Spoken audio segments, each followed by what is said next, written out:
Braves country. It's Coach Ken Anderson, company for Hardcore Braves. I got my main man Ryan on here. I don't even have to ask you, Ryan, but I got to. How the hell are you doing tonight? I'm ecstatic, man. He might be back. He might be back, Chad. That's all I'm going to say. Listen, I've seen a lot of Austin Riley homers in person. Never saw a two-homer game. This probably might be one of the best Austin Riley games I've seen. And I saw game two of the 2023 NLDS when he hit that go-ahead home run. So it was a good time today. It was a good time at the ballpark. Saw Drake's first 5-for-5 game. It was a good day, Ken. It was a really good day. And we won the series. Should have swept, but I'll take 2 out of 3. Yeah, we'll get to the sweep part. We had a couple of guys who, and we'll talk about their situations in the game too. But let's get on into it. Game one, it was probably about as perfect game the Braves could possibly play. We'll start with the Chris Sale side. Chris Sale, I mean, if Mizorowski and Otani right now, Dodgers don't know if he may pitch again, and Mizorowski were to fall off at all, we already see Christopher Sanchez is falling off. Chris Sale could be headed to a Cy Young here if he does this down the stretch. 7 innings, no runs, 2 hits, 6 walked. If the Braves didn't have a big enough lead, his pitch count was low at 89 pitches. He probably could have went out and get us an 8th inning, which is unheard of by our staff. What did you think about Chris Sale and how he looked Friday night? Chris Sale finally stepped up and did what me and you have been asking him to do. Ken, he went out there and showed up for 7 innings. I needed it. I needed my big guy to go out there and give us 7 because nobody else on this starting rotation is going to give us that. And I need you to do it every 5 days. His stuff was really good. He was commanding the strike zone very well. Like you said, his pitch count was very manageable. This is the best I've seen Chris Sale. He looked really good in the St. Louis start. Unfortunately, rain got him there, right? But for a full start, this is the best I've seen Chris Sale in probably about 4 or 5 starts. So he was phenomenal. He was what the Braves needed him to be in this game, and I think this really helped set up the next 2 because we really needed the bullpen those next 2 games, and he helped out tremendously there. So Chris Sale was beautiful, and I couldn't have asked for any more. This win on Friday night helped us win 2 out of 3. We could have swept, but it definitely got us 2 out of 3 because it allowed Walt to chase both Saturday and Sunday, and we got Sunday's win. We would get to the other pitcher, but he did something spectacular in this game, so we'll wait on the other guy who pitched in this game. We'll get right to the offense. Now, look, I'm just going to go through the numbers, and we'll break them down as they did. First of all, when Drake, Michael, and Matt are on, they were so beautiful. They hit the ball all around the ballpark, and it's a beautiful thing to watch. But real quick, Baldwin was 3 for 4, 1 homer, 5 RBIs. Albies was 2 for 4. It's the only game Albies had a good game. Ozzy's in a little bit of slump. Y'all forgive him because he carried us in June. We wouldn't have had any wins without Ozzy Albies. Olson was 2 for 3, home run, 2 walks. Harris was 2 for 6, home run, 3 RBIs. Dubon was 2 for 5 with an RBI. Riley was 2 for 5 with a home run. I tell you what, if those 6 do that with Ronnie coming back, is this not maybe the best lineup in MLB? Yes. No, I mean, and look, I know the Dodgers are good, right? Everybody knows the Dodgers are good. They're a little banged up right now too.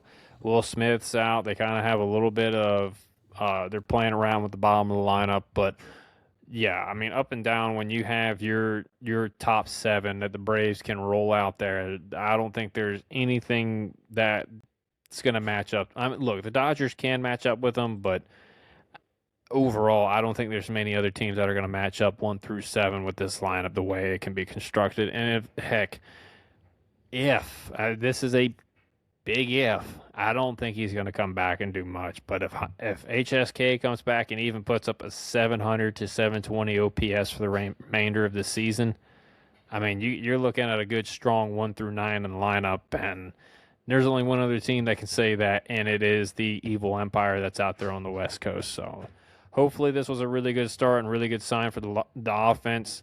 July's been much better. These 3 games after the All-Star break was much better. We're going to see one really good pitcher in the upcoming series against the Padres, so we'll see how they handle that. But overall, everything looks like it's heading in the right direction. Yeah, because if Yaz is the second half Yaz he's been, whether the Giants or the Royals, and Ha-Seong Kim does come back, to me there's not a better lineup. As far as the Evil Empire, there's real questions about Will Smith, and to tease our trade deadline coming Thursday, we will talk about that situation again.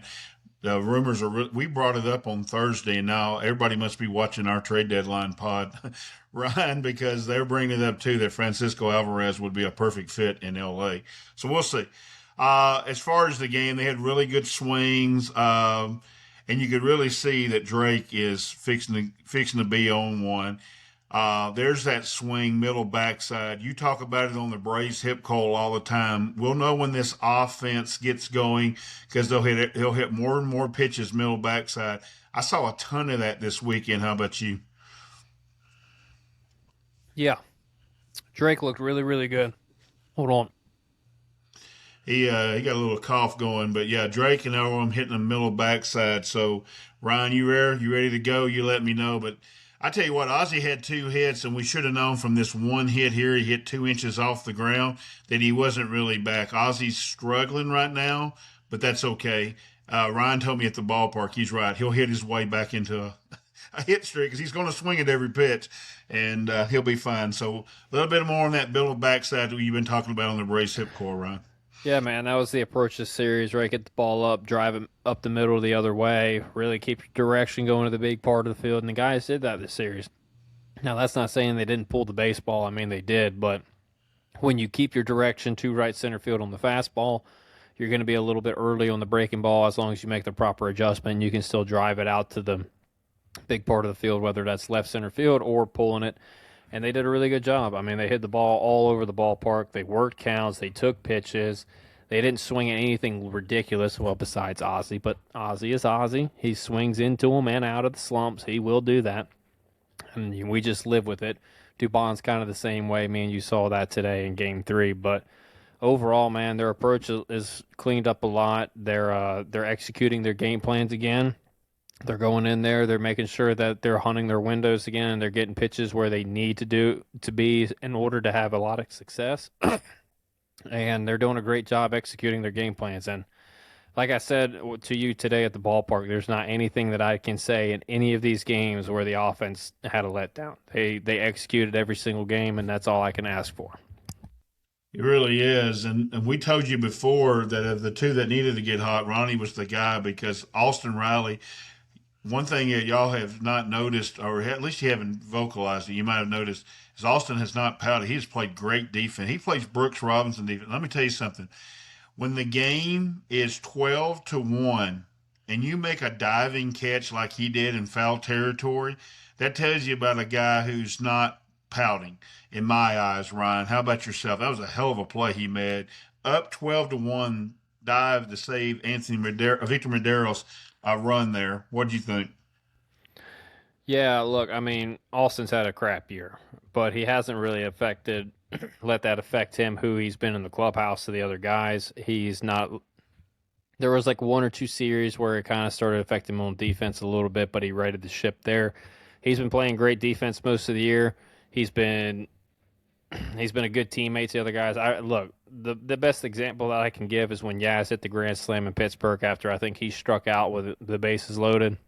And he was the first guy on the top step congratulating Yaz, and he was fist bumping and, doing that kind of stuff. So he's been a good teammate, and that's really what those guys ask for is even when you're going through hard times that you don't change that, because that says a whole lot more about your character than when you're going right. It's easy to be a good person when everything's going right for you, but it's really hard to be a good person when things are going bad, and Austin has been that dude who has been that good person when things are going bad. So everybody needs to kind of give him his flowers for that. Now that he's coming out, he's had a good series. Give him his flowers for having a good series because we've all rode him all season long. So make sure you give him his flowers when it's still. And then we said we are going to talk about the pitcher. Victor Medeiros comes in. He gets his 2 innings. He gave up a run, whatever. It's a 15-1 game. But he gets the pinch hit in the bottom of the 8th off of their catcher who went under the mound. And I've never seen somebody as pumped up. And I listened to the Rangers Network, and they loved it too, by the way. They found it just as exciting. They were excited for him. He acted like it was a World Series moment like Joe Carter, and he should have. He hits an absolute rope that ties Josh Young up for a base hit and 2 RBIs. First hit by a pitcher since 2022, I think is what they said. Ryan, that was a special moment in the game for the Braves, wasn't it? It was a fun moment. Yeah. It was a fun moment. I don't know. Look, I don't know about. I'm not gonna say special, but I will definitely say it was a fun moment at the ballpark because that might be the last time, besides Shohei Ohtani, might be the last time you see a true just pitcher actually get a hit in a big league game. So it was fun to see and it was entertaining. And I think even like you said, the Rangers guys kind of got some entertainment out of that too, and a blowout like we had. So it's good times. The reason I say it's special is the coach coming out of me. When a team can have fun, it brings you together. They said Matt Olson gave him his batting gloves, his bat, everything. It's just good team bonding. Everybody always wants the Braves to bond and have these meetings. This is why you don't have to have meetings. Things like this can bring a team together. So absolutely awesome Friday game. Ryan predicted a sweep, and I thought, you know what? We may get this booger. And we turned to Saturday, and I really thought we were going to get it. We jump out 4-0. We hit McKenzie. The one guy who didn't hit McKenzie was Matt Olson, but Matt Olson struggles against Mackenzie Gore. But we start out okay. And guys, this is not us trying to kill 73. He's going to be an arm down the road, but we have got to realize, and Bo got crushed on Twitter because people don't take what he's trying to say. It's all of them. Waldrop, Richie, Murphy, anybody you bring up, AJ Smith-Shawver, we always want to bring these kids up and say they're ready, and they're just not. That's what you have to deal with. He went 2 2/3, 2 runs, 2 walks, 5 hits, 2 Ks. He does get a little unlucky in the fact that Mauricio Dubon, he's been doing this all year. There was a fun moment, by the way. Let's wait till we talk Game 3. Me and Ryan saw it. It was a fun moment between Mauricio and Michael Harrison in Game 3. But he runs into Michael. It starts the whole inning. Joey Bart doesn't challenge a pitch he probably should challenge. And I'm guaranteed Walt told them before the game, you got to play aces in the field. This kid's going to be in a tough spot. The Braves did not do that in this game. And Owen Murphy had to go back to AAA. Yeah, look, I mean, it's tough on one hand for the kid because you don't know what happens if Dubon gets out of the way, right? If Michael catches the ball and you got nobody on, you got one out, who knows how the inning unfolds, who knows how he pitches, but just based off of what I saw, and Ken, me and you've talked about this as well, and look, I know Bo got crucified for just telling the truth, but the kid's not ready, man. Look, in my opinion, Ken, 92 to 94 miles an hour. Yes, he might have 19 to 20 inches of induced vertical break. That's great. These guys are facing 98, 99, 100 miles an hour with that kind of same break. It's not going to scare these big league hitters up here. And on top of that, his secondary pitches are not very good either. His slider doesn't have a whole lot of break. His changeup didn't have a whole lot of depth behind it. It looked like it was just a batting practice fastball. And when you don't have velocity to your fastball, then you need some kind of movement on your changeup to offset it and make it look different and get hitters out in front of it a little bit to get the weak contact. And it just didn't have that. He needs, in my opinion, he's going to need more than just the fastball and his breaking balls that he's got currently. He needs to develop the breaking balls. He might need to develop a cutter and maybe a sinker as well, which Hefner can teach. But as of right now, Owen Murphy's not ready, and unless something really bad happens to the Braves pitching staff, he needs to stay the remainder of his season in AAA and really focus on the development because I was told, and this is not throwing shade at anybody, I was told that he was the most polished pitcher coming out of our system, and that was including J.R. Ritchie. Well, that is not true. J.R. Ritchie, in my opinion, is a lot more polished than this young man. J.R. Ritchie has pitches that he can go to. Look, his command's not great, but he can at least go to a cutter. He can go to a sinker. He can go to a curveball that's really good. He can go to a changeup. He has weapons to get hitters out in the big leagues. I don't think Owen Murphy can say the same thing right now. That's not to say anything bad about the kid. I'm just telling you how it is and how I see it. Doesn't mean he can't have a good big league future, but right now he's not ready for that future just yet. I agree. I texted Ryan before Richie come in, so I want to get this in a text. Richie's better than Murphy as we sit in 2026, and he looked better as well. So we'll see. I will say this here: he's not the reason we lost the game. The reason we lost the game was because one of our relievers, Tyler Kinley, really struggling against left-handed pitching. We're going to give credit to our Hammer Territory guys. I can't remember which Coleman did it. He put it out today. His ERA against right-handers is 2.71. I think's what Sean said.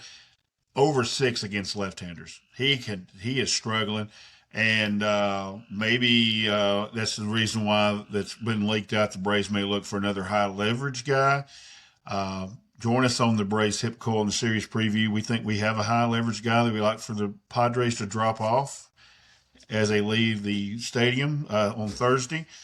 But with that said, Dylan Lee also looks a little gassed. We may have to give him some time too. His two outings this weekend, his velocity was down a little bit. But Dylan didn't have hard hit on the first one, hit a lot of weak contact. But between Dylan and Tyler, they did not have good outings, did they, Ryan? No, and like you said, a lot more Tyler than it is Dylan. Dylan had a lot of soft contact. I'm not going to get on to Dylan.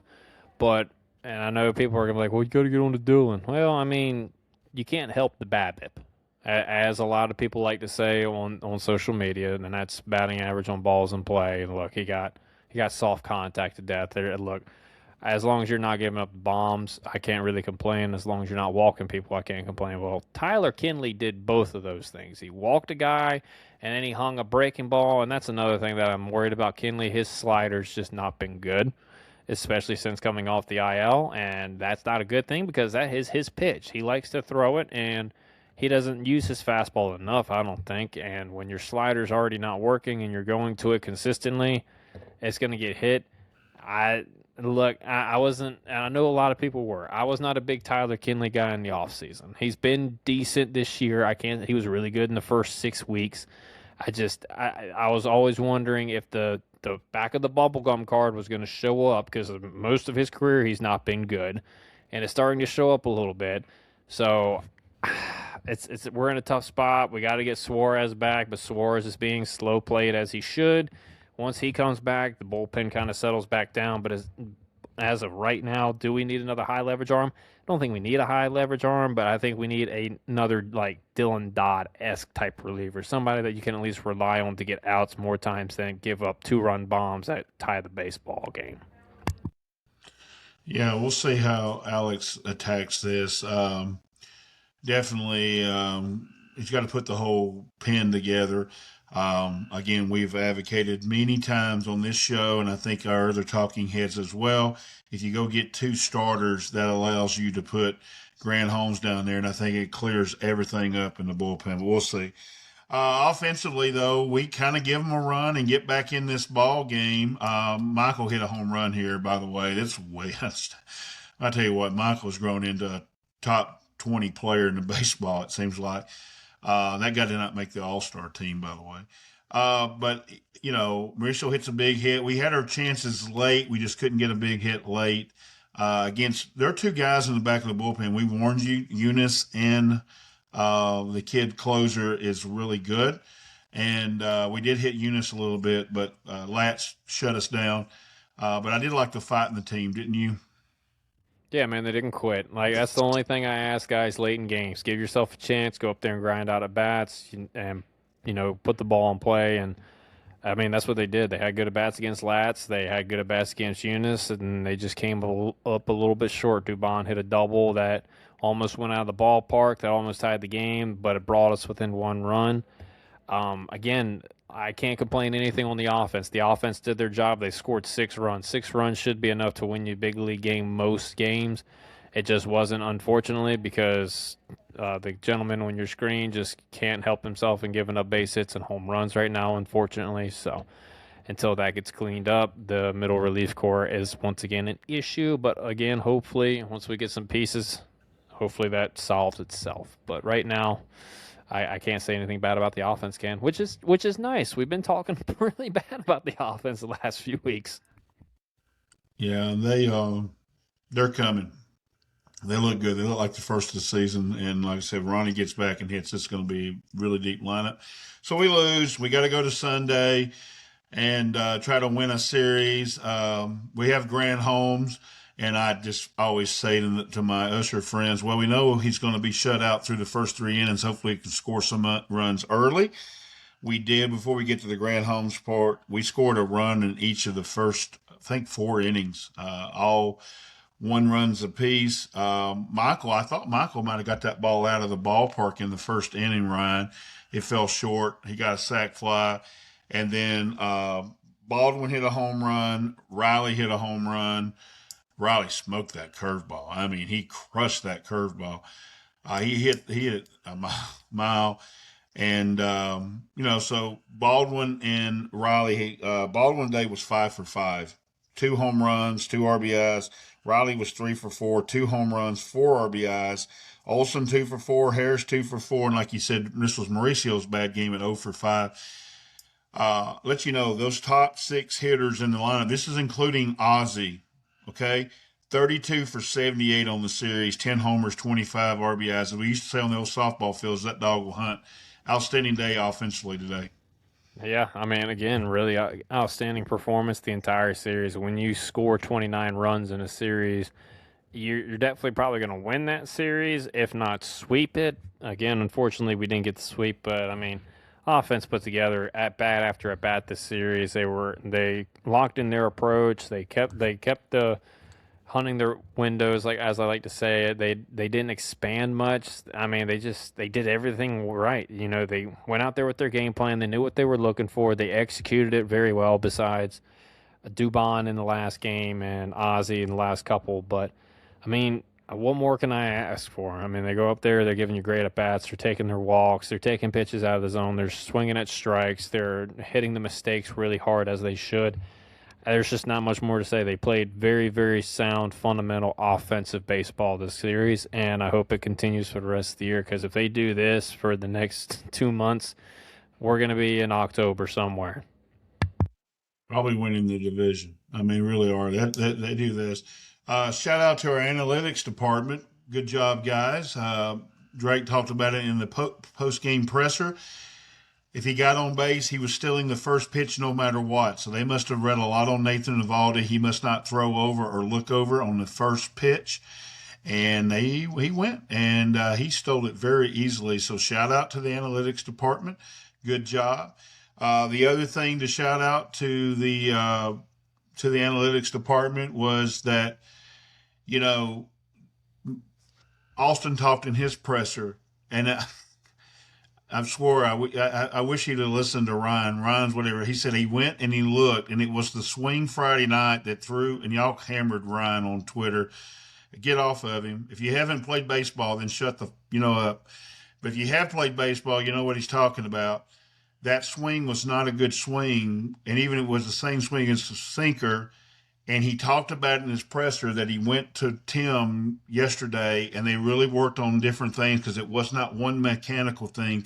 It was a bunch of things, and all he talked about was direction, which is what Ryan's talked about for 2 months. So tune into the hip coil. He's going to give you pearls. And Austin Riley looked like 2022 Austin Riley. And if that becomes the case, guys, Austin Riley, I made a point to Ryan. I think he's going to finish top 5 in OPS and third base if he plays like Austin Riley. Ryan, I give you a lot of love there, and a lot of people give you a lot of hate, but Austin Riley said in his presser that's when he learned he needed to do a lot of different changes, and he fixed it this weekend, I think. Well, I haven't seen the presser. If after this, man, please send me that. I would love to listen to it.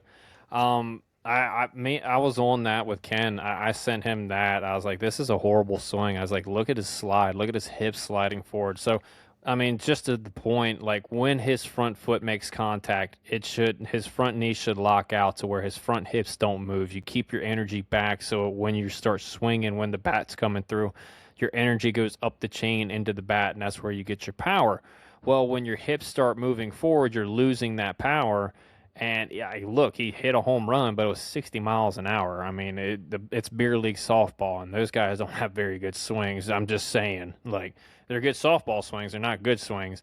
and he hit it out. And there was one of our compadres that does another podcast that was even getting on to me saying, you're not really going to learn a whole lot from this. And I was like, well, in my opinion, you will, because if you're paying attention to the mechanics and you're not paying attention to the pitch doesn't play. I like Marcelo Zuna in 2023 when he got going really well. He slowed everything down. He worked on trying to stay in his backside and really feel his mechanics and make sure everything was going in the correct direction. And then that's when it started clicking on 98, 99. So just because something's slow doesn't mean it can't be effective and you can't use it to learn something. And I am so glad that that was the one thing that Austin Riley actually was like, let me go back and look at that swing. And then he went to Tim. And they really started working on the stuff. And I have been saying it, approach, direction, and then here recently the hip slide. And let me tell you, the first swing he took today on the curveball, I looked at Ken and I was like, that was 23 Austin Riley right there. And if we're getting that, we're going to have a really good second half. So kudos to Austin for looking at the video and figuring out and going to hires and them working together. Hopefully this is it. I pray to God that my favorite player can finally play baseball at his highest level again, because he is so much fun to watch when he is performing that way. You could feel it in the stadium. The stadium was so excited. They announced him to come up with a big spot with the bases loaded. I hadn't heard that kind of applause for Austin all year. The fans want him to be good, and I was more impressed with that at bat than the 2 home runs. He took his swing to go for the yard, and he missed it. He swung through a fastball. He took a shot at it. That's okay. We want him to do that. And then he shortened up and hit an absolute P into center field for a single. He's coming, guys. The other thing, real quick on the hitting before we get to the pitching side, Drake Baldwin, if he doesn't have this injury, he's probably got a 900 OPS. And I agree with Bo and some of them. He probably could. I think maybe Barrett Sallee, give him some love. Barrett brought it up. He probably could be running for MVP of this league. Drake Baldwin can absolutely hit. That kid's good. Ryan, what do you think about our catcher? I think he is the best catcher in baseball. I would agree, but again, a lot of people are going to say no just because of the injury and how long it took him to get back. And that's fair criticism, by the way. That's a P right there from Riley. My goodness. His last at bat when he hit that last home run, as soon as he hit it, I said, well, he got another one. And you and Michelle were like, I don't know. It doesn't look like it just sailed over the fence. I mean, and me and you just looked at each other and we just go, that dude can just flat out rake. When I tell you, man, he's one of the best pure hitters that I have ever seen. He's one of the best pure hitters that I've ever seen in the game of baseball. That's just stuff that you can't teach. He just naturally does what he does. Like Barry Bonds-esque. Is he Barry Bonds? No. But is he a pure hitter in that sense? Absolutely. He is probably. The Braves need to go ahead and give him 8 years, $200 million to go ahead and lock that kid up, because he's not going anywhere. I don't see this being a fluke. He is the legit deal. And for all the people who got onto the Braves people for saying that Baldwin is going to be this good and they just didn't believe it because he's not a top 100 prospect or whatever the crap it is, well, here he is. He is that dude. Something else. I mean, he can. That boy, I do it every time he hits us. That boy's just good. I mean, that boy can hit. That's just it. Let's go back to the pitching real quick. I feel like I write the same thing. I was getting ready for the series preview with Andrew, and I feel like I write the same thing on paper about Grant Holmes every time. So good through the first. We got through the first 4 innings today. He looked great. But 5 innings, 7 hits, 2 earned runs, 2 strikeouts, 3 earned runs. I can't say any more about Grant Holmes. We all know where Grant needs to be. He would be a shutdown middle relief guy for us. Heck, he could even close games in the game because his slider's unhittable the first time through. They can't pick it up the first time through. So I'm assuming that's what you agree also with, Ryan. I mean, we've been saying it for all year. Yeah, I don't know what it was in that 5th inning today. That maybe command or whatever, but I will say this. I liked how he was using his 3 fastballs today. He was using the sinker effectively. He was using the cutter very effectively to lefties, and he was using the 4-seam when he needed to correctly. So he did really good the first 4 innings. The 5th inning got away from him, but again, it's kind of been the same thing all year with Grant. It's 1 inning, whether it's the 4th, the 3rd, the 1st, the 5th, wherever. He can only give you 4 to 5 innings, and look, he's in this role right now because he needs to be. He's going to be a nasty middle reliever when we get two starting pitchers at the deadline. And I don't hate Grant Holmes. I don't. He could be a starting pitcher on many other teams, but again, me and Ken, I think both agree on this. He fits this team best and gives us our best chance to win a World Series with him being in the bullpen. I agree. And so the other thing that happened with our pitching staff today, we don't give enough love to Dylan Dodd and Didier Fuentes. I was telling Ryan, they must be married at the hip because I've been noticing this from Walt. Either he brings in Didier, as soon as he gets in trouble, he lets Dylan finish it. He brings in Dylan, he gets in a little trouble with Didier. But pretty much they're going to give you like 3 innings, 2 to 3 innings between them. I like that. They've really piggybacked each other. Going forward, Lee looks tired. I think we really need to watch Lee for a little while. By the way, it's a hell of a play by Matt Olson, by the way. We'll talk about that in a second, Ryan. We brought something up the game. But as far as the pitching, any concerns also on Iglesias? Now, look, Wyatt Langford had a monster series. It went under everybody's radar because the Rangers lost. But Wyatt Langford had a monster series for the Rangers. He's a very good player. But any worries about Lee and Iglesias to you? I don't want to get worried about Dylan or right now. His command was not very good today. I think that might be rust because he went fishing and didn't pick up a baseball for 4 days, which I might like go right ahead, buddy. You you carry this team for the first half. Look, go do what you do. I'm gonna give it a couple more outings before I get worried. Iglesias, I'm a little bit more concerned about because this has been a common theme here lately. He's having trouble with not giving up runs late in games, and in close games, he makes me very nervous because it just takes one swing of the bat to tie the game up, and he's been hittable here lately. Some guys have been putting some really good swings on him, and that's got to stop. Iggy, I need you to be from pitch number one. You got to be, and I know it's a lot to ask, but you got to be on. You got to start dotting the pit. You got to start dotting your fastball. You got to start making sure the changeup's not hanging. If you're going to throw the slider, make sure it's not hanging. Like, just stop throwing the get me overs because the get me overs are getting you in trouble right now. And I think that's what you're doing is just a little bit too much get me over. Start executing your pitches on the corner and just start attacking the corners again, and I think we'll be fine. But I'm not worried about Dylan. I'm a little bit worried about Iggy. I'm kind of not worried about either one of them. I'm like you with Dylan. Let's see what happens with Dylan Lee. Iggy, I know this Raciel really needs to pitch a lot, and he has not pitched a lot since June the 8th because of the way we've played. So I'm going to give it a little time. I'm a little concerned, but not overly. Let's go to the reason why this team looks like a different life, and we'll get into our predictions, and I'll blow you away with my prediction for the Padres series. I like everything about this team. The hustle in this team. Matty Olson gets in a rundown. He plays it perfect. And I saw what he saw. Ryan saw what he saw. Josh Young, God bless him. We teach it from the high school level. The ball can't stay in your glove.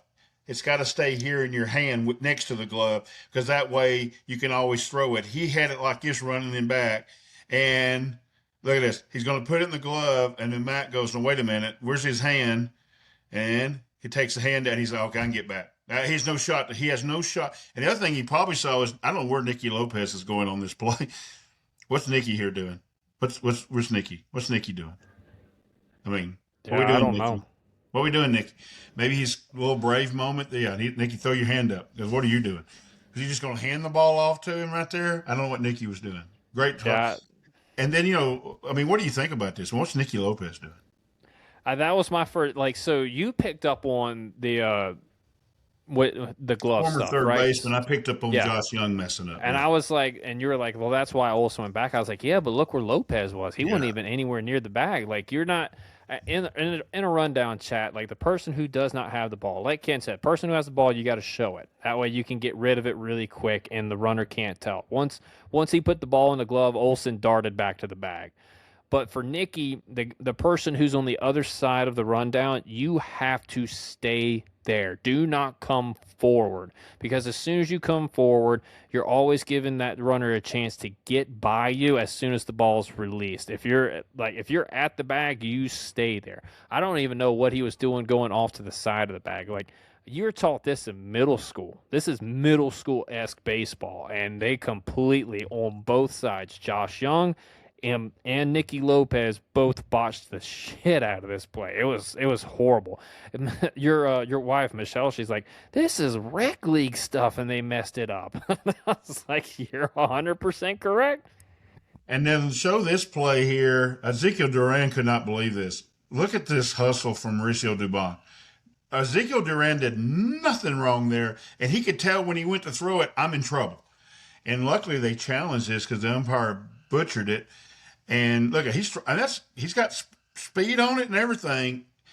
The way the team is hustling, I'm telling you guys, that 4 days off woke them up. They should have swept this series. We're not going to do that because even on driving down there, I was talking to Andrew. He called me on our way down there. You can't nitpick like that. You can't. We should have won this game because we should have never won the game in Colorado where we scored 8 runs. They even up. They really do. So whatever. But I like the way the team's hustling. Overall, let's finish it up before we get into our play of the series and the MVP of the series. It was just an excellent series, really, Ryan, wasn't it? We really played good ball. Yeah, it was a really good series. Look, I mean, the only blemishes that I can really see was look, the Kenley homer and the Dubon misplay out there in left field. I mean, that's it. Other than that, it was a pretty clean series. They played really good offensive baseball. They had great approaches all series. They executed their game plans. Riley figured some stuff out. It's everything that we've wanted, right? We've wanted to see the hustle back. We wanted to see the fire back. Well, it's back. The only thing that's left is starting pitching. That's all we need. Alex, go get me 2 starting pitchers that slides Grant in the bullpen, that fixes your freaking bullpen issue. You ain't got to worry about anything else, and this team can go play. Well, and you can get a right-handed bat if you want to, but you get me 2 starting pitchers, I will be very happy with you. That's all we need. And ball's in your court, buddy. You see the offense is fighting its rear end off. Help them out. Totally agree. And real quick, we don't have to get Ryan on this one because we both agree. Our usher, threw his hand up when Tommy Watkins sent. You got to send him there. You're going up 4. You try to go up 5. It took a perfect throw from Ezekiel Duran, who's a great shortstop, to get him out of home. So, all right, so let's get to the MVP and play of the series. Let's start with the play of the series. There's a lot to choose from. What is your play of the series? There's a lot to choose from, Ken. There's a lot. It's going to be Austin Riley's 2-run single with the bases loaded, and we were up by, I think, 1 or 2 runs at the time. That's my play of the series. There's a lot to choose from, but let me tell you, when we were in that moment, Ken, when we were in the ballpark, me and you both looked at each other and we were like, this is a big moment. Not only for this team, not only for the series, but for that dude at the plate to get some confidence and get back into the rhythm that we know that we need him to be in. I think that was by far, for me, the biggest moment of the series. How about you?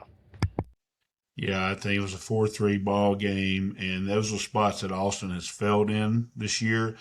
You see him point to hires and the coaching staff because we watched him on the iPad. He was looking at the Ryan kid, what he had, and it was an excellent swing. I got to do it.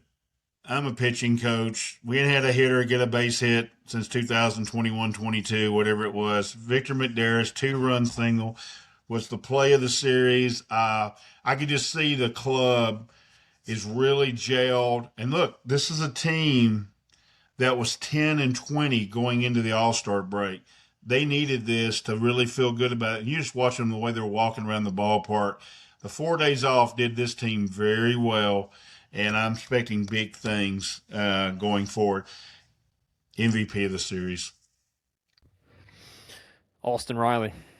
You could have gone Drake Baldwin too, and I would not be. I mean, 10 for 14 in a series. Let me tell you, that's pretty dang stout. There's no question. But I think you gave me the stats, Ken. I think Riley was like 6 for 12, 7 for 13, something like that. 9 RBIs. He had 3 homers. That's probably the first time and at all where he's had 2 homers plus in a series, and it was his series. And I have been riding his rear end since June, chat. You hear me every single time on the pod, the hip coil. I've been riding Riley's rear end for a long time. I'm going to give my boy his flowers when they're due. He did a fantastic job this series. Austin Riley, you're my MVP, and you get your flowers, and I'm giving you a round of applause, too. Here we go. There you go, chat. Yeah, Austin had a tremendous series. Real quick, Barrett Lee threw it out on hits the post game. Somehow he hit 2 home runs early in the year in one game. I cannot remember it either. So good for Austin. So I'm sure it wasn't kind of like he did here. I'm going to go with the other guy. I'll go Drake Baldwin. It's those are the two that were the biggest series. We'll give both of them love. Drake was 10 for 14. Got on base. This was what's funny is he only saw 18 pitches. That's how zoned he is. So good deal. So let's go ahead and talk real quick. We got to get out of here. The Padres are coming to town. It's a 4-game series. Real quick, the pitching matchups in the series are Elder against Sears, J.P. Sears, Lopez against Walker Bueller. Martin Perez coming back, we think, on Wednesday. He'll take on Michael King, who is easily their best starting pitcher. Chris Sale against Griffin Canning. That almost sounds like a joke. It also sounds like a setup for Vegas. Join us on the hip call. We'll tackle all those pitchers. They have 2 elite arms in the back of the bullpen. They can leave one of them here when they leave Thursday if they want to. But overall, what do you think about the series coming up, and what is your prediction on the series? They can also leave Michael King. I just want to go ahead and put that out there. Ty France, Quinn Ty. Yeah, I mean, just leave. Look, again, if you want to stop the Dodgers from winning 3 World Series, just leave us those few pieces, and we'll make sure that happens. That's all we're saying. But to get back on track, my series prediction, Ken, it's hard to sweep 4, but I feel very confident saying 3 out of 4. If our offense continues to do what they've been doing, I have no questions that they can at least tattoo 3 of these pitchers. There's going to be one that's going to be tricky, which is Michael King, as y'all probably could have guessed, but I think we got a good chance of winning 3 games. I will say game 1's a trap game, and the reason why that's a trap game is because our bullpen's going to be shot to crap. We're not going to have much there, and we got Big Texas on the mound. So it's going to be Big Texas is either going to give us 6-7 innings with like 3 or 4 earned runs, and the offense gives us enough, or it's going to be a good old offensive shootout. So it's going to be, I think, 3 out of 4. Ken, what you got? You know, as far as Bryce Elder, if he struggles or the velo is not, or everything's flat again, he could be the IL that comes up when Martin comes back. So we'll see. We'll see how it's going. I love the way this ball team is playing, and I got to give my man Ryan Lima a shout out. He said he thought that the Padres looked dead in the water. Then they won 19-2, so I gave him hell all the way home today on the drive home. They looked great today, which I was hoping they would, because last time they looked bad, they swept us out in San Diego. So they swept us out in San Diego. We're going to sweep them here in Atlanta. We're going to still win the season series. We're going to win all 4. The game that worries me the most is tomorrow night as well, or when y'all seeing this tonight, Monday night. Elder, I'm not worried about J.P. Sears. I'm worried about if this game doesn't go deep, how are we going to get through the rest of the game? I guess Victor McDaris, Alyssa, and who knows, J.R. Ritchie may have to close that game. I don't know where they go because a lot of guys are going to be down in that game. And God forbid if it's Tyler Kinley trying to close that thing. I think Braves Nation may lose it all. MVP of the series, who you got? Drake Baldwin. I'm going to Drake, man. I mean, 10 for 14. He's locked in. There's not any pitch right now that he cannot get to or hit in the strike zone. I really love the way he's swinging the bat. He's come out hot. I'm going to Drake, Ken. That's a good pick. I mean, he's liable to put some numbers up in the second half to really put himself in the MVP race. I tell the story on the hip call, and I'll do it on the preview in here. My granddaughter, of course, our family's huge Matt Olson fans. There's no greater Matt Olson fan than my granddaughter. He's on a heater on her birthday, or at least around her birthday. When games we've gone to for her birthday present, we'll be in the house Monday, so y'all come and tell hello to my granddaughter and wish her happy birthday. She's the big 11 now. I am getting old. But he's hit a home run in every one of those games, 22, 23, 24, 25. So I got to go with Matt Olson. She'd be disappointed if I didn't. So I'll go Matt Olson. So we're going to get out of here. Remember, the coming up Thursday, we have the trade deadline pod. We'll be within a good window here, 10 days, 11 days. We'll have a lot more information. Buzz around the ballpark was maybe there'll be a Braves trade by the end of this homestand. I don't necessarily believe that, but if there is, we'll report on that. What you got tonight? Final thought, getting out of here. Um, I don't know if I got much. Braves are playing good baseball, chat. Keep hammering AA to get us two starting pitchers.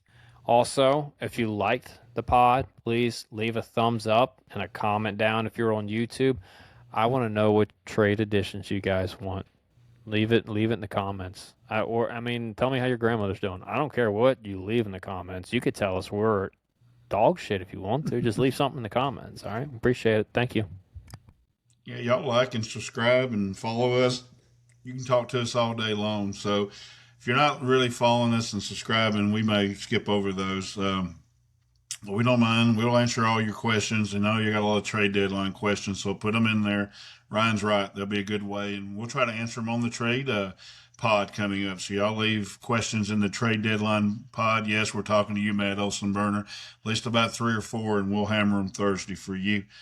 My final thought is that we have started a new segment with Hardcore Braves Andrew Davison, who had come on just a few weeks ago. Andrew Davison's top 10 list. We also need what you want for top 10 lists. It don't have to be top 10 players this month or moments. We're looking for stuff like top 10 things to do at the Battery, top 10 things to do in the stadium, top 10 whatever you got as a list. Top 10 beers to drink at Truist, whatever you got, Andrew will dive into and give you your list. And we do appreciate you following. Y'all make sure you follow us.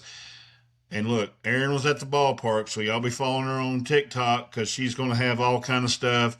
The girls were there. They had a good time, so I'm sure she's making videos. We'll get you those videos out. Make sure you follow the Hip Coil. Make sure you follow her on TikTok, Andrew on Instagram, and everything on Hardcore Braves. We love you, Braves country, and we're going to get out of here, and peace. You know what, boys? You guys are going to be world champions for the rest of your life.